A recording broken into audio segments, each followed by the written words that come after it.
Welcome in 49ers Intel. A lot to cover this week. It's headlined by Brock Purdy and Randy Gregory. I just got back from the 49ers facility, met Randy Gregory, talked to him for a while, over 10 minutes today in the 49ers locker room.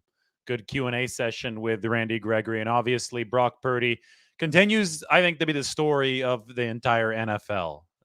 It's just so hard when you're in the midst of the storm, as we are right now, covering the 49ers so closely, to appreciate the magnitude of what's happening. But hopefully today I can help underscore and illustrate some of what's happening and maybe zoom out to put some perspective on it, because it truly has been phenomenal. In fact, why don't we start with that? Why don't we start with Brock Purdy and the polar opposite theory?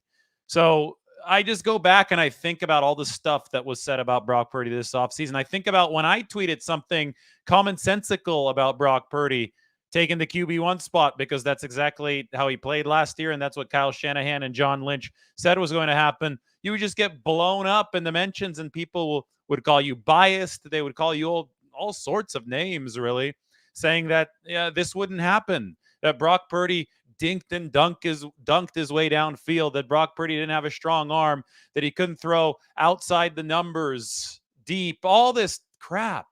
Well, the polar opposite theory is just take whatever was said about Brock Purdy over the course of this offseason and make it opposite, 180-degree opposite, and that's where the truth actually lies. Like, some of these people, so many of these people couldn't have been further from the truth as far as prognosticating Brock Purdy's performance in this 2023 season. So yet another one of these data tables has come out, and this one is awesome because I think it shoots down one of the more prevailing narratives surrounding Brock Purdy and trying to discredit him. On the x-axis, you have efficiency versus perfectly covered plays.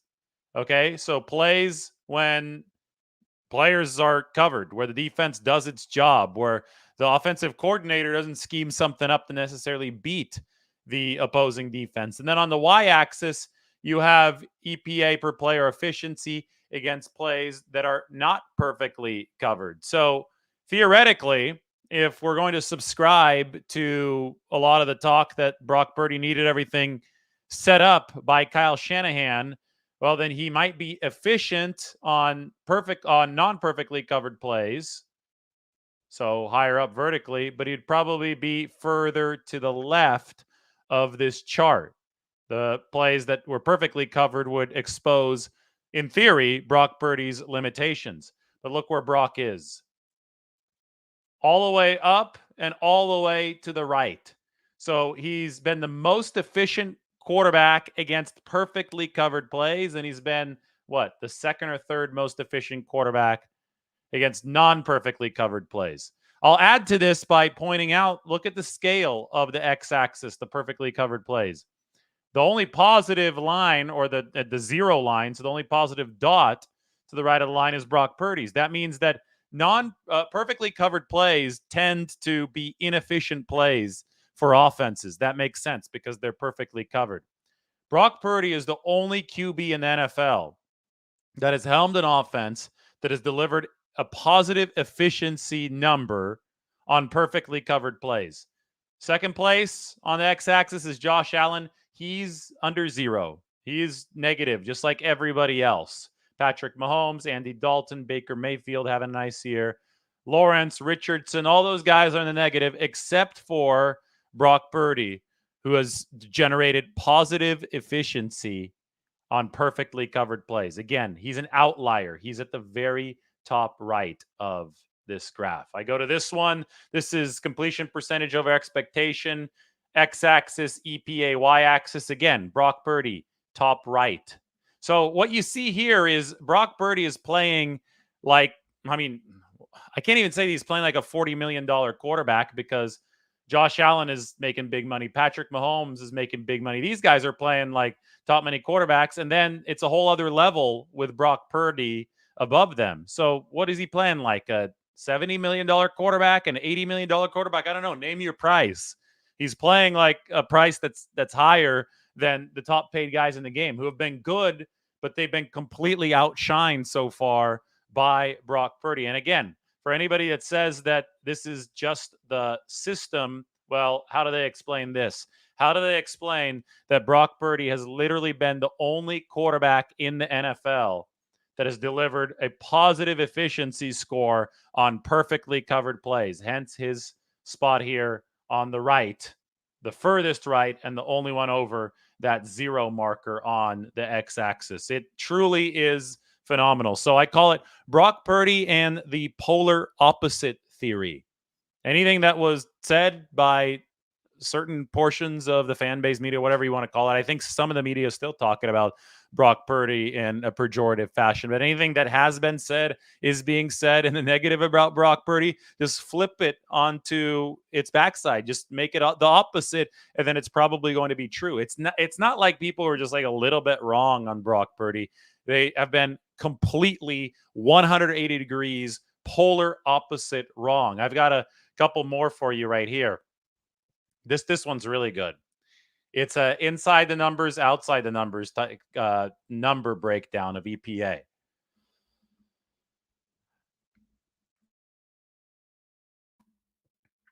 Have to scroll down the Twitter feed a little bit and find it. But Brock Purdy has the highest EPA per throw or per drop back of any quarterback on throws outside the numbers by like 0.2 or 0.3 points. He's somewhere like in the 0.7 range. Number two is in the 0.5 range. It is, again, one of those absolutely astonishing numbers.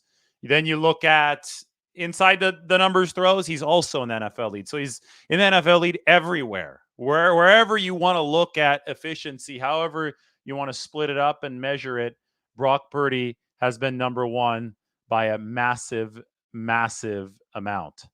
Man, I really can't find it right now. Oh, I think it's on Warren Sharp's page. So I'm going to go there. He puts out some good split numbers. Did I not retweet it? Yeah, here it is. QB efficiency throwing outside the numbers. All right, so we got it on Warren Sharp's page. We have the top 10 quarterbacks. And then, mind you, he's also number one on inside the numbers. But I'm just going to give you here. I'm just going to give you the outside the numbers splits because I feel people are going to find these the most interesting. Take a look at that. QB efficiency throwing outside the numbers. Brock Purdy, number one. That's 0.73 expected points added every single pass attempt. Josh Allen, number two, way down at 0.47. That's a massive difference in efficiency. So, I mean, to me, when you're looking at these breakdowns, and it's a very, very similar thing with inside the numbers, and I might as well be thorough and just do everything right now, right? We could take a look at inside the numbers as well, because when you see this kind of difference, you immediately should think, and I think people immediately would think with every other quarterback except for Brock Purdy for some reason, you would think NFL MVP. Now, in all fairness, Brock Purdy is now on at least one sports book the betting favorite for most valuable player. This is throwing between the numbers. Brock Purdy, 0.7 EPA per throw. Number two is CJ Stroud doing a nice job there in that Houston offense. That is 49ers descendant offense with Bobby Slowick running the show. But this kind of efficiency gap between Purdy and everybody else should suggest MVP favorite, like heavy MVP favorite. I get it. We're only through 5 weeks. And the only reason I bring up the MVP talk, I wouldn't in any other situation until at least week 8 or week 9. But the amount of heat that Purdy received, I mean, the fact that people thought that he was going to be in a quarterback competition when it was really clear that Kyle Shanahan and John Lynch were favoring him as the man, assuming that he was healthy. The only reason they had to couch that bet is because he was recovering from the torn elbow. But Purdy has just not been respected in the way that numbers like this suggest that he should be respected. These are insanely good numbers inside and outside the numbers. And the efficiency then shows up on tables like this with just outlier kind of spots on the graph.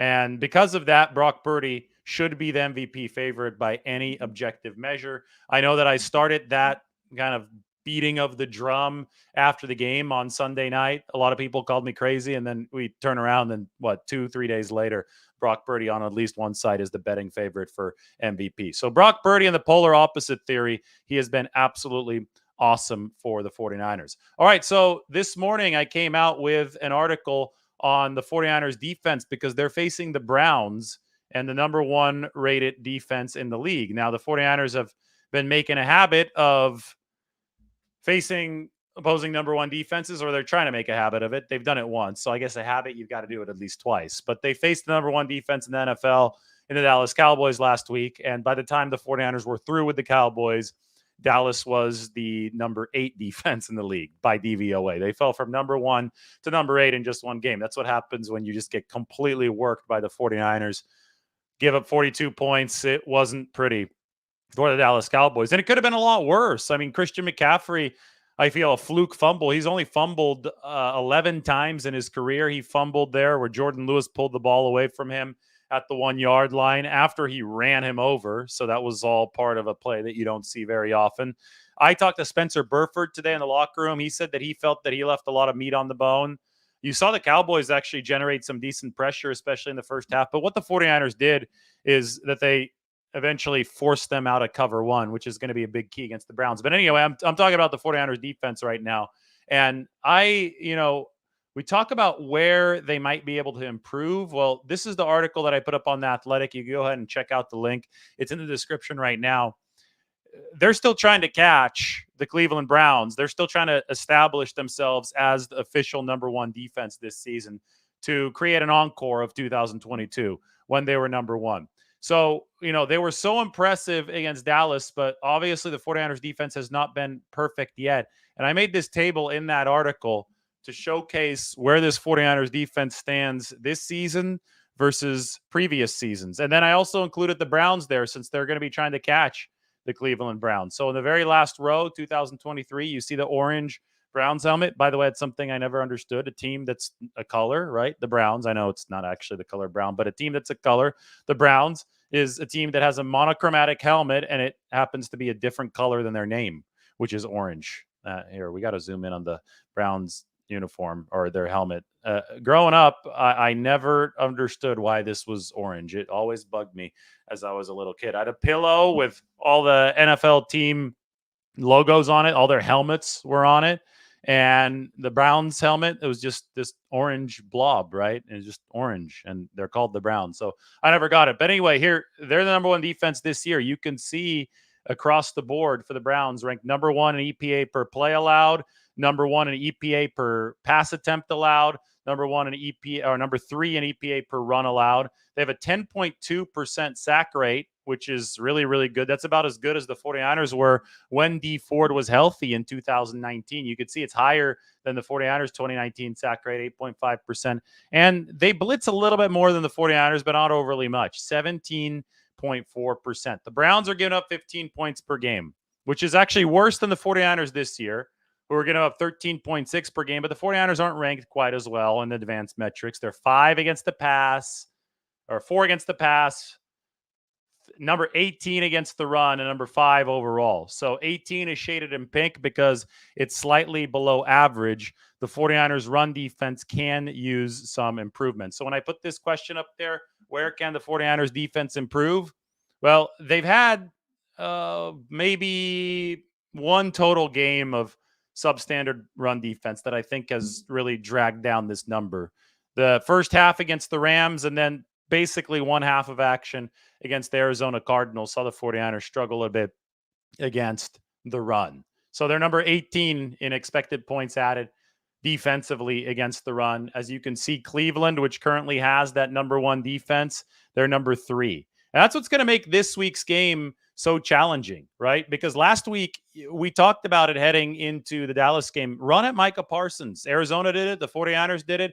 You could run power against the guy that's built on speed that may not be as good at the point of attack against an offense that's just trying to outmuscle him, right? The Cowboys were pursuers The Browns, they're a versatile defense. They play schematically similarly to the 49ers. They run that 4-3. They fire off the ball up front. But Myles Garrett is a defensive end without a weakness. I think Micah Parsons has a weakness, and that is run defense, especially the run defense that has to happen when a play is coming straight at him. But it's a little bit different with Myles Garrett, who's got the speed. We know that. He's got the athleticism. He's got the bend. He's got the hand moves, but he also has the size to take on the run. And, this Cleveland defensive line is very, very savvy as far as veteran leadership goes. They have Zadarius Smith on the other side of Myles Garrett. They've got Dalvin Tomlinson, a really good defensive tackle inside. They have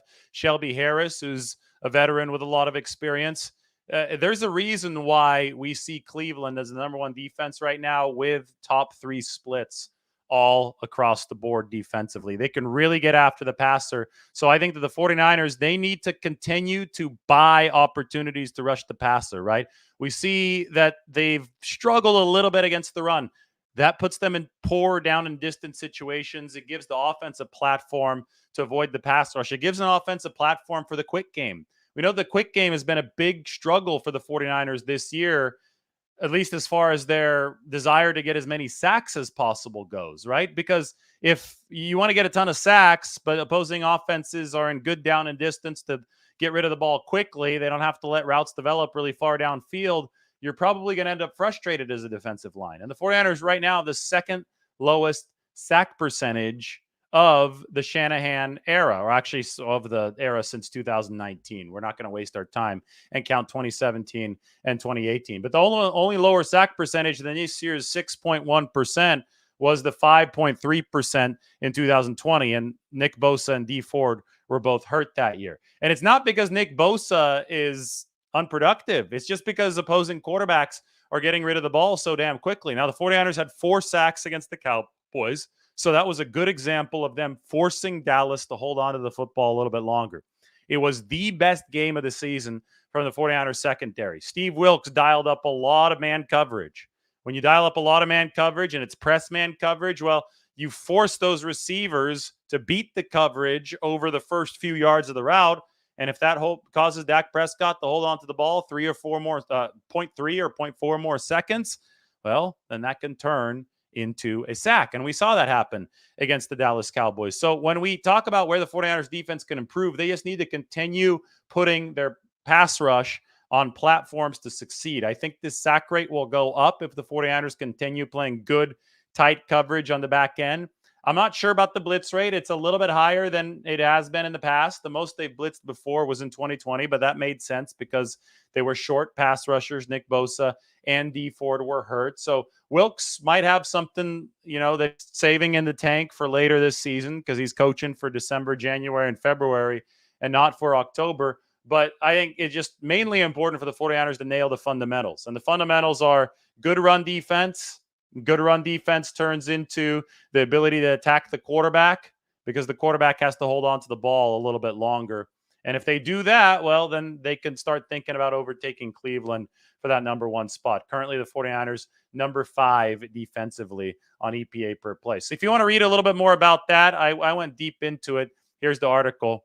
The 49ers want to catch the Browns as the NFL's number 1 defense. Now, the beauty of complementary football is that the 49ers offense can help their defense catch the Browns to be the number 1 D.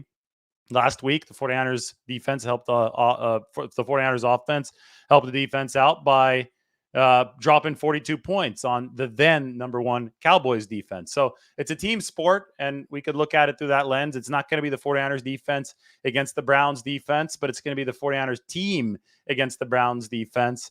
And that is something that can absolutely set the 49ers up for big time team success in those rankings. They're currently the number 2 offense and the number 5 defense based on EPA per play, behind only Miami offensively and obviously behind a few teams, a handful of teams as they try to climb the charts defensively. Okay, let's take a look. The 49ers' biggest weakness at this point. I have another cool set of charts ready for you. Ben Baldwin put some of these up. And this is a good one to look at because it's a four-tiered chart where we could look at pass protection in the upper left, pass rush, run blocking, and run defense. Again, these are XY charts, so you want to be further up and further to the right. And the 49ers in the top right in essentially every single one of these graphs except for one. So first, pass rush. You can see them over here. They're right there with the Browns pass rush. Now, there are three pass rushes that are head and shoulders above the rest of the league. The Cowboys, 49ers handled them decently well this past week. The 49ers only have to handle themselves during training camp. And the Browns, they have to handle this weekend. So the 49ers pass rush is good, both by PFF grade and pass rush win rate. Let's look at run defense. So, I talked about the 49ers, that this is a different take on run defense. This is interesting. Efficiency-wise, they've been number 18, which is slightly below average in EPA per play.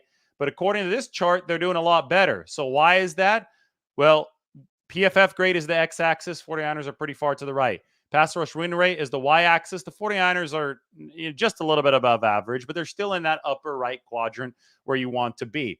I think that you can reconcile the fact that the 49ers look good on this graph, but worse in the overall EPA per play and run defense through the simple fact that most of the damage came against the 49ers in just basically one total period of game time. The first half against the Rams, and then about a half of play against the Cardinals. The fact that they have way more good plays than bad plays is reflected in a win rate graph and in a PFF grade graph. The EPA, though, was hurt rather adversely by the poorer plays in the shorter amount of time, which is why the 49ers fare worse in that metric. Either way, the 49ers want to continue improving their run game. The win rate is still, just a little bit above average. Maybe you want to get to where somebody like the Eagles team is. You can see the Eagles in the very far upper right. I do acknowledge, though, that this makes the 49ers run defense look like it's in a better spot than the EPA numbers that we saw earlier. How about run blocking? Bottom left. Well, the 49ers have a really good run blocking grade from PFF, number 3 in all football behind only Minnesota and Philadelphia. And their win rate, well, it's a little bit above average. That's the ESPN rate. Not great, but a little bit of above average. So it puts the 49ers on the right side where you do want to be. All right, here's the one biggest weakness, pass protection. So the 49ers were on the right side everywhere except for here. PFF does not like their pass protection. The cumulative grade is down near the bottom of the NFL. And the win rate is a little bit better than a few more teams than how they graded out in PFF grade, but it's still not great. So the 49ers are in the bottom left quadrant in pass protection. So I would have to say, based on our look through all four of these things, the 49ers pass protection is the biggest weakness of this football team, namely on the right side. I think, Banks started to give up a little bit of pressure this past game, and then he obviously left with an injury. That's good news for the 49ers, by the way. He was back at practice. Aaron Banks was in a limited fashion today. But if you look at the right side of the line with Colton McKivitz, with Spencer Burford, who really struggled to begin this season, and then even with Jake Brendel at the center position, it hasn't been great. Trent Williams has continued to be great. He is, as advertised, all pro left side. Aaron Banks got off to a nice clean start. Brendel, I think, is a good player.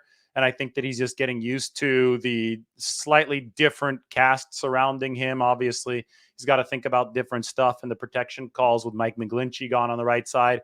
And I think that Colton McKivitz, who's replaced McGlinchey, has gotten better week over week, as has Spencer Burford. The one crazy thing is that the 49ers have faced premier edge rushers in all but one of their games. That was against Arizona, or just premier defensive linemen in general. Week 1, TJ Watt. Alex Highsmith wasn't bad on the other end. Larry Ogunjobi wasn't bad on the inside either for Pittsburgh. Week 2, the 49ers went down to play the Rams. Obviously, Aaron Donald. Week 3, the New York Giants, they feature Dexter Lawrence there in the middle of that defense. Leonard Williams isn't bad either. So those are two really good edge rushers. Then the 49ers got a little bit of a reprieve against Arizona because they don't have any elite guys. Dennis Gardeck is the one who had the spin move against Colton McKivitz.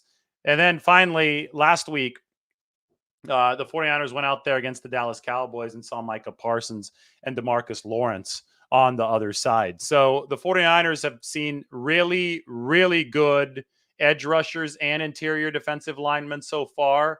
They're going to face one of the best in the game in Myles Garrett this week, and obviously Zadarius Smith on the other side.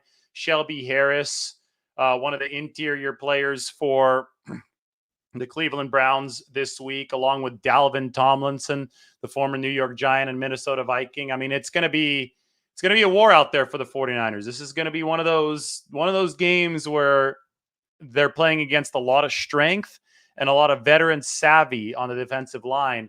And if they can continue to improve their pass protection grade, even against what they're facing this weekend, well, it will be a clear sign that they're improving as a football team. All right, let's give you a San Francisco food recommendation. We went here 2 nights ago. Burma Superstar, Burmese food, as you can tell. Clement Street, Inner Richmond District, San Francisco. Got the shrimp. The stuff here on the bottom left is addictive. That's plotha. You dip it in that sauce, and oh boy, it is something else. It's like naan. I have to zoom in on it there a little bit. It's like a little spongier naan with a really, really good sauce. Margot, my wife, surreptitiously ordered a second one because it was so good. But Burma Superstar is iconic. Burmese food is really damn good. Burma Superstar gives you kind of an Asian fusion blend, as you can tell. I called the plotha something like naan. That's a little bit like Indian food, but which does have the naan, but it's spongier. You see kind of noodle-based dishes in there as well. And Burma Superstar is really, really nice. You could go to B-Star, their overflow restaurant a block away, or Burma Love, which is in the Mission District. Really, really good stuff. Then we went to the Golden Gate Fortune Cookie Factory. This was last night. We're just walking through Chinatown. They're making fortune cookies, and then I look up and I see Klay Thompson on the wall. Klay Thompson is everywhere in this place. When you look around the walls, you're going to see me pan over here to their celebrity wall. And you've got more Klay Thompson stuff right on that celebrity wall. So Fortune Cookie Factory, iconic spot in San Francisco. I do have a little bit of trivia for you. Now, this is just internet searching from me. Fortune cookies, the legend says, were invented in San Francisco at the Japanese tea garden. And obviously the Golden Gate Fortune Cookie Factory now has commercialized the whole idea. They're on Ross Alley. They're in Chinatown. Klay Thompson, a regular visitor. And, well, I guess I'll have to pay a visit to the Japanese tea gardens in Golden Gate Park to see what the deal is with the history of fortune cookies. So I told you this was Brock Purdy and Randy Gregory. How about this piece of intel on Randy Gregory? I asked him about his health because I think that's the biggest question to ask Randy right now, coming off that meniscus surgery last year. Is he fully back up to speed? Because that's going to be the biggest determinant in how good of a pass rusher he is for the 49ers. Here's what Randy had to say. From the injury last season? Definitely. Yeah, I mean, for me, it's about getting reps and getting my feet wet. I think, training camp was a little tough for me, trying to get my legs going. Over the course of probably the first month of the season, I felt like I've gotten better. Right now is obviously the different defense. Won't be standing as much, and I think that's going to help me out as far as my knee goes. Staying low, I think one of the big things for me was pad level, and being in the 3-point is probably going to help out with that. Football. Randy Gregory really excited to be in a 3-point stance to get his pad level back. He said he didn't really vibe with the new coaching staff in Denver. He said that Sean Payton's staff essentially didn't have him in their long-term plans. Remember, he signed with Denver for big money in 2022 and was playing his best career football. That was after 2 really good seasons with the Cowboys. So Gregory's been, by the metrics, a top 10 edge rusher in each of the past 3 seasons. He delivered in his first year after getting paid by Denver, but then the new regime came in. Sean Payton's new staff apparently did not see him in their long-term plans. The numbers tanked this year. They weren't good through the first 4 games for Randy Gregory. So my natural question was, well, I know that you were playing really well up to your knee surgery last year. Are you fully recovered from that knee injury? And it seemed very confidently so that Randy Gregory was recovered from that knee injury. So I think that's the biggest issue here. There's a lot of people trying to make stuff up where there's not anything to talk about, like Randy Gregory's attitude. I mean, if you look into the suspensions, the 54 suspensions, they were all drug related suspensions. I think with the exception of one game for fighting, but most of this were entire seasons missed back in 2019, several years ago, surrounding marijuana. So when you look at that, you realize that has nothing to do with how good of a locker room guy Randy Gregory is. There haven't been any documented instances of Randy Gregory being a bad locker room guy. And again, also the 49ers aren't investing anything in Randy Gregory. The Denver Broncos are paying his salary. So this is the classic no lose proposition. The 49ers want to increase the sack rate, add another edge rusher because you always want more of those guys, take the defense to a turbocharged level. We talked all off season about the 49ers need to find a bookend for Nick Bosa, and it appears they finally have one.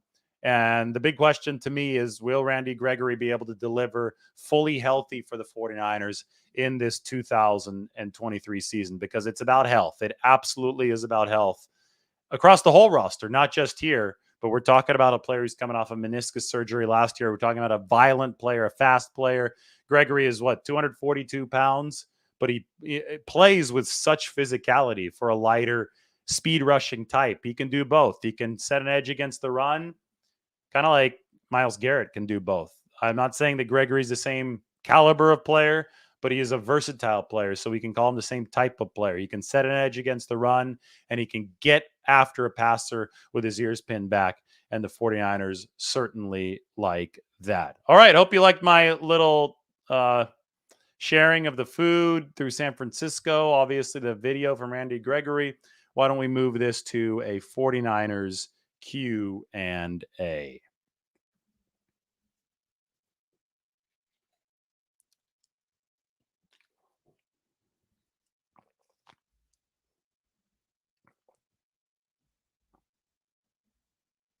I think this is a key right here. The 49ers have a healthy locker room culture with great leadership. All Gregory has to do is come in and get to work, and that's what he did today. Video's up of Randy Gregory at 49ers practice. You can go ahead and check it out. It is on the channel today. Randy Gregory at 49ers practice doing his thing. Took the instruction from Chris Kasarik. Got Daryl Tapp, the assistant D-line coach, really excited. The work has begun, and we'll see how it goes. And they don't need Randy Gregory to be perfect in this system this week. They don't need it next week. They don't need it the week after that. This is a move for January. This is a move for December. It's the cushion that you get when you have a 5-0 start and you look dominant while doing it. I don't know when Elijah Mitchell's going to be healthy. He's currently still out of practice with a knee issue. So that's something to watch. Is essentially the only 49ers player right now that is hurt. Because Dre Greenlaw missed practice today, but we know that Dre's been playing every week despite the same issue, despite that same ankle issue.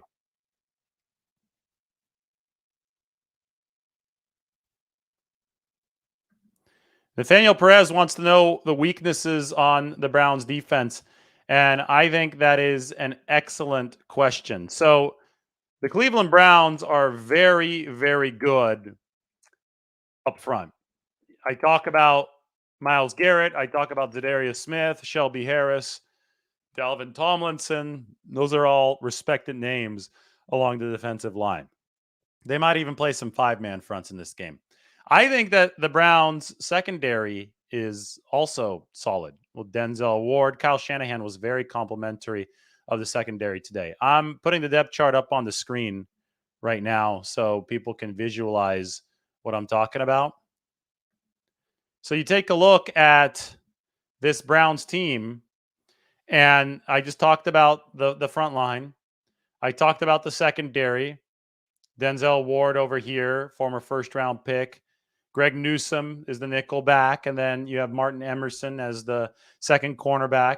Grant Delpit, the safety, has been having a really nice year. I said that the Browns play a ton of cover one, kind of like the Cowboys. Cleveland actually leads the league in cover one usage rate, which means bringing one of their safeties down to the line of scrimmage into the box leaving only one safety up top so they could play a lot of man coverage on the back end. So they believe in their corners. They believe in their safeties. They believe in their defensive line. The one area that's sketchy to me on this number one ranked Browns defense is linebacker, particularly the third linebacker spot. So you have Jeremiah Owusu-Koramoah as the top linebacker. And the two top linebackers are Anthony Walker Jr.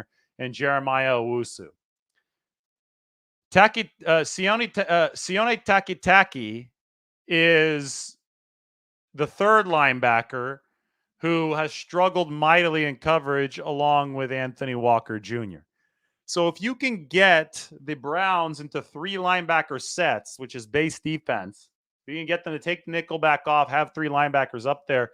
I think you could beat them with some of the option routes and just in general, some of the stuff from your adaptable players. George Kittle obviously beats cover one. I predicted that last week.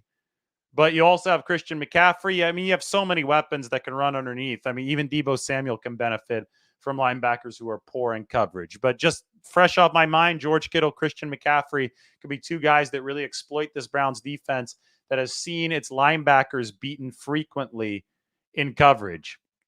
So to me, those are the weaknesses on this Browns defense. Those are the ones that the 49ers are going to go after. They're solid on the front end. They're solid on the back end. They definitely aren't the 49ers in the middle, but no team is the 49ers, right? Nobody is Fred Warner and Dre Greenlaw. They are special, and we talk about how special they are for a reason.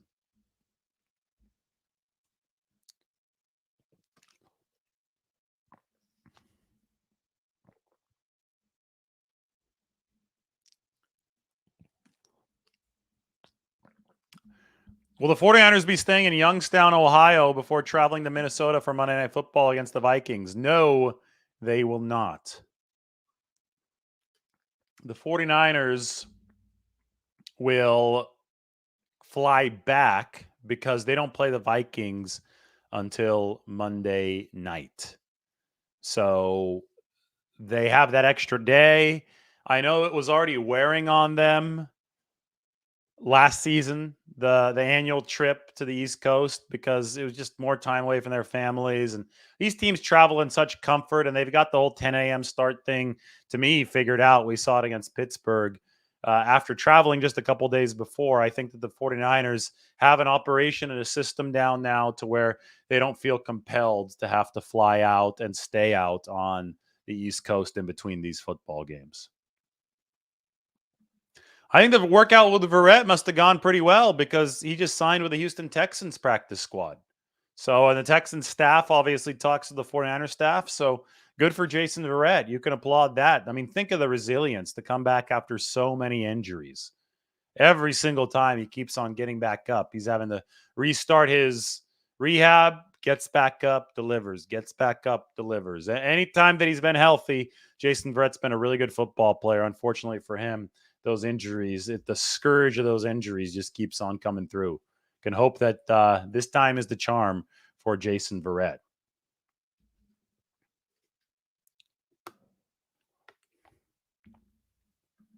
I don't know why anybody would be worried about the 49ers in December right now.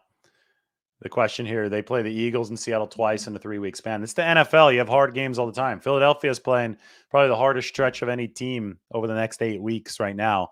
You just try to play whoever's in front of you. And right now, the Eagles in Seattle are not in front of the 49ers. Right now, they have a game on Sunday in Cleveland. And then they have a game in Minnesota the following Monday. Then they play Cincinnati at home. It's the only way that you could look at this.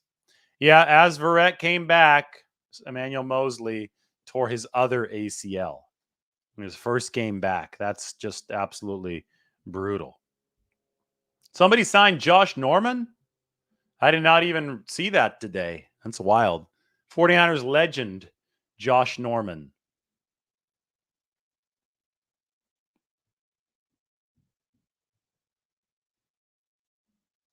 Any update on returns of players on IR? Well, right now, nobody's getting hurt for the 49ers, so they didn't have to open practice windows yet, right? So I think those guys are healing up, but I think the 49ers can just stay put. The team is rolling. Those guys are on injured reserve right now. Robert Beal being one of them. So just Wait it out. Wait it out. Darrell Luter Jr. obviously is on the pup list, so wait it out. See how long you can ride this out. I think at some point they're going to have to activate Darrell Luter Jr. because you can't be on pup past a certain week to be eligible to come back this season. I'll look up exactly when that is. But when they do open these practice windows, they'll have 3 weeks before needing to make a decision of whether to activate or shut that player down for the season. It's a good way to fit more people out in practices without them counting against that total. The practice window.